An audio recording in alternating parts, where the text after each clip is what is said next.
It happened one Saturday as I was cuddled up to my girlfriend. One minute we were watching a movie. The next, Hannah had barged into my apartment and brought chaos into my life. Hi, I'm Greg, and let me tell you about the time my elementary school crush showed up wanting to marry me on the spot while I was at home with my girlfriend. But before anything else, don't forget to like, subscribe, and hit that notification bell icon to show your support for me. Hannah's face looked like a maniac's. Her eyes were wide and crazy. She pulled me up from the couch and into a tight embrace as she assaulted my face with 100 kisses. And when she pulled away, her gloved hands offered me a gold ring that glinted in the light. Oh, Greg, Hannah exclaimed. Oh, I'm so glad I got the right address.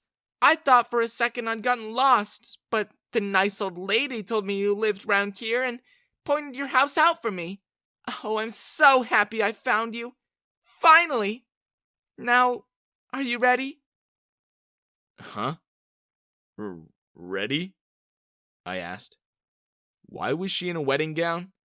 And what did I have to do with the ring she kept shoving at my face? For our wedding, silly, said Hannah. That was when my girlfriend stood from the couch and said, What the heck? Hannah jumped from the sudden appearance of a person she didn't even notice, and without missing another beat, she turned on my girlfriend and said, What the heck to you, too? Who are you? My girlfriend laughed in disbelief. Who are you? And what are you even doing here talking about marrying my boyfriend? Yelled my girlfriend. Wow, I thought.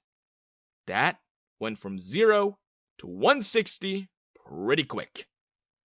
At my girlfriend's words, Hannah seemed dumbstruck. She fumbled through her words as she tried to make sense of what she just heard. Excuse me? Your boyfriend? My Greg is your boyfriend? Yes. Hi, Emma said curtly, her eyebrow raised as she mockingly offered her hand to Hannah for her to shake. When Hannah went to shake her hand, Emma withdrew. Greg's boyfriend for 5 years. Now, who the heck are you, and what are you doing in our house? Demanded my girlfriend. Your house? Repeated Hannah, her face clearly a reflection of the confusion she was experiencing. Emma rolled her eyes. You deaf or slow, sweetheart? Why do you keep repeating what I say? She said. I'm only gonna ask one more time. What are you doing at our house? At that, Hannah was at a loss for words. She looked at me, seeking for a confirmation that what Emma said was indeed the truth.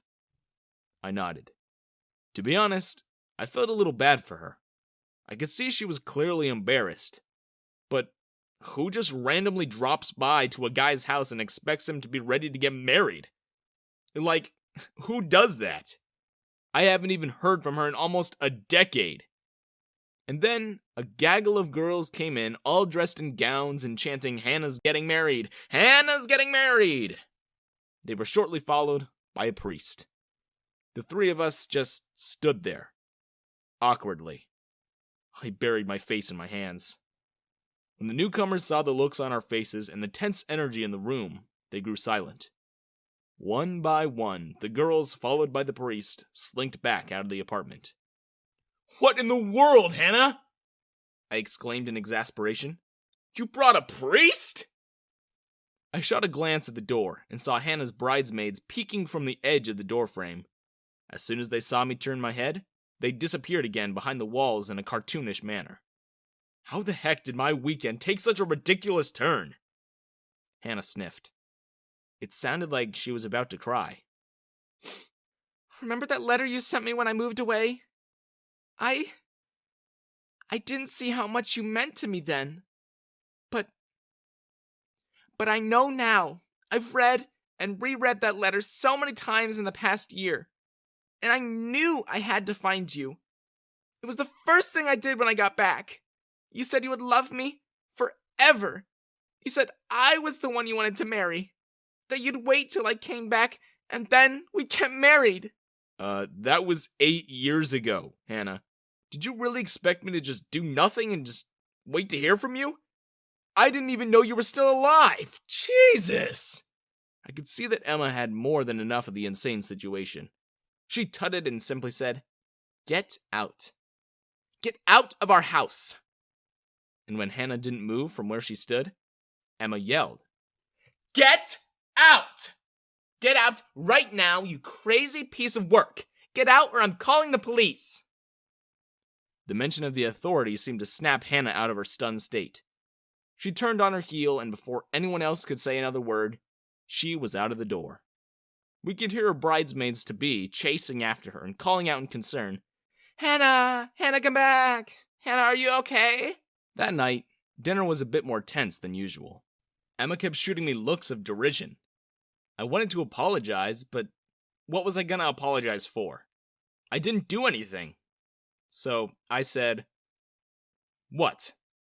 Why are you looking at me like you caught me cheating? It's not like I invited that nutcase over." "Didn't you?" said Emma. No, I didn't. Why would I? Weren't you listening? I didn't even know she was alive. You know you're the only girl I've ever actually dated." Emma sighed, and then her expression changed. You're right. I'm sorry. I got paranoid. Like, a girl shows up at our door claiming you need to marry her, and it was just as crazy for me as it was for you," I assured her. "That was ages ago. I don't even remember why I liked her in the first place." Emma threw one of her peas at me and she laughed when it hit my forehead. "You better not start remembering then. I'm not losing you to some psycho," she said. That wasn't completely true, though. As soon as I saw Hannah, feelings came bubbling back up from the deepest recesses of my memory.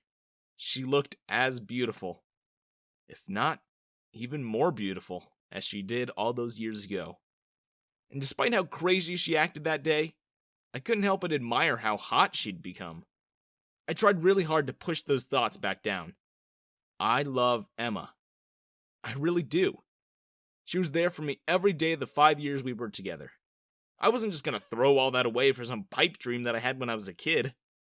That night, as I lay in bed, I couldn't help but play out hypothetical scenarios in my head. In my imagination, I pictured waiting at the altar to marry the girl of my dreams. As the figure of a white-clad girl slowly walked down the aisle, I toyed with the idea of seeing Hannah's face behind the veil. And then I shook my head, and the face of my imaginary bride turned into Emma's. If you asked me there and then, no question I would have chosen Emma. But somewhere, there was still a small voice at the back of my head rooting for Hannah. And then, the bedroom window slid open, and climbing over the window pane and appearing from below like some monster of the deep, Hannah stumbled into my room. I cursed under my breath in shock. "What? What the heck are you doing? What are you doing?" I shouted in a whisper as I hurried to Hannah, pushing her back towards the window. "What are you doing? Get out of here! Emma's just downstairs. How the heck did you even climb the wall in that dress?" Hannah put a finger against my lips. Her finger was warm and soft. I wanted to kiss her. And then I shook my head again, snapping out of Hannah's spell. "Shh." Hannah quieted me. She hugged me and kissed me on the cheek. "Shh. Don't worry. I'll be quick. I just wanted to pop in to say I understand now. You want me to fight for you. I won't give up. I promise I'll fight for you." And then, just as she squeezed back out of the window and disappeared back into the night, Hannah trailed off. "I won't let a stuck-up loser have you, Greg. We're meant to be." Her voice echoed in my head as if she was some sort of apparition. Did I just have a lucid dream? Why did Hannah's promises sound more like threats? Oh, please tell me this isn't the real life. The door to my bedroom suddenly opened, and I saw a confused Emma standing there. "Who are you talking to?" she asked. Was I?" I asked in as innocent a voice as I could manage. "Oh, that? That was nothing. I was just thinking out loud." "Weirdo," said Emma before she kissed me. "Anyway, I said I was going to spend the night, but my sister called. She said something came up at home and my mom needed me. Don't wait up. I'll be back in the morning, okay? I gave her an exaggerated look of disappointment. I'll make it up to you, okay? All right, I'm going. Lock the doors, all right? You'll never know. That psycho might try and break in or something, warned Emma before she left. Oh, if she only knew that neither doors nor locks were able to stop Hannah. That night, I couldn't sleep. I had a sinking feeling in my stomach I could not shake off. And then, after an hour of tossing and turning, my phone beeped. It was Emma. She only texted one word, but I knew what it meant. The message read, Hannah. I thanked the heavens that my girlfriend always had her wits about her and allowed her to send me her live location. I immediately called the police and forwarded them the address. I rushed to my car. I had never put on clothes quicker in my life. When I got to Hannah's address, I was glad that I drove as fast as I did. Any longer, and Hannah would have gotten away with her plan. Emma was bound and gagged, and Hannah was busy brewing up a potion of poisonous plants. The house was a pigsty. There was cat poop everywhere, and it looked like an episode of Hoarders. I was quickly followed by the cops, and they arrested Hannah. I untied Emma. As soon as I removed her gag, she kissed me and thanked me. She was in tears and afraid for her life. I shot Hannah a dirty look before she got taken away, and when she saw the hate in my eyes, she began to cry. And then she yelled, We're not done yet! I'm not giving up, Greg! I'm coming back for you! She was still wearing her wedding dress. I ended up marrying Emma a few years later. We're expecting a baby soon. Hannah was sent to jail. But even so, we still took out a restraining order against her. Just in case. Sometimes when I see a bride wearing a wedding dress, I still do double takes, just to make sure it isn't her. I always scan crowds to make sure she isn't around. And at night, I always lock my windows. I have to admit, Hannah still has me paranoid.